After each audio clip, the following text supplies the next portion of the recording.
in assessing, managing, and providing leadership on the current situation that is going on in the country.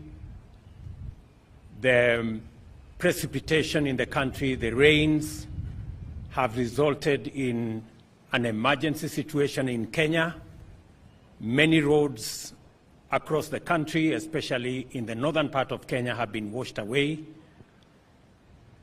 There are trucks stuck everywhere with food, medicines, fuel that is now unable to reach the destinations in various parts of the country, especially in northern Kenya. Unfortunately, we have lost 70 people across Kenya because of these rains, and about 36,160 households have been displaced so far. The meteorological department tell us that these rains will continue, and therefore we need to prepare ourselves for the emergency situation that is going to ensue as a result. And taking into account the situation in the country now to do with our roads, the food situation, the water situation, the medicine delivery situation in Kenya.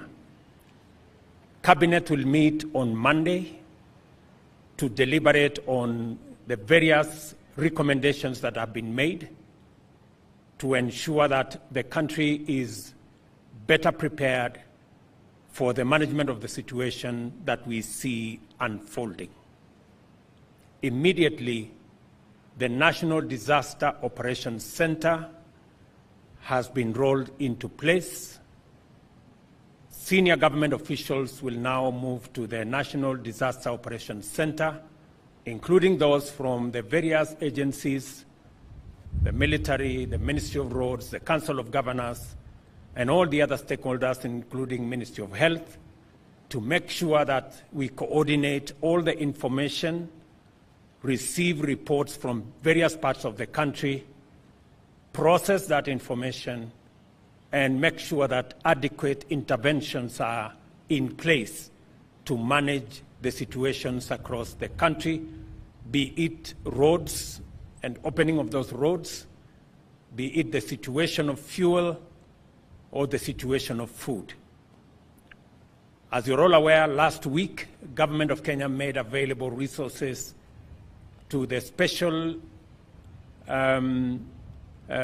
to the Ministry of ASAL to make sure that adequate food is available. Already 2.4 billion shillings have been made available to buy food and to make sure that that food is delivered where it is most needed.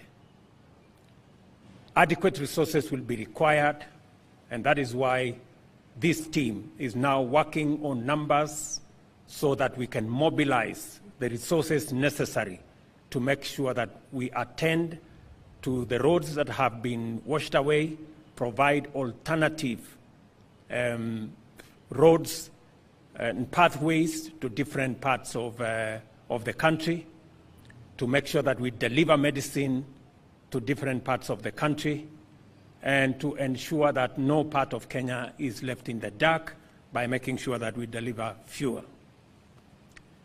Let me also say that I have instructed KDF to provide their air service facilities to airlift any commodities required in different parts of Kenya, and especially the last mile deliveries in the counties that are now marooned by floods. I have received the assurance of our CDF that that will be rolled out immediately. We are also going to mobilize the National Youth Service and the Engineering Department at KDF. And we have also agreed with the Ministry of Roads that all the road contractors in the different parts of Kenya will now be mobilized to provide emergency intervention services to make sure that roads are opened in different parts of Kenya. And we are going to mobilize the resources necessary to make sure that contractors on the ground in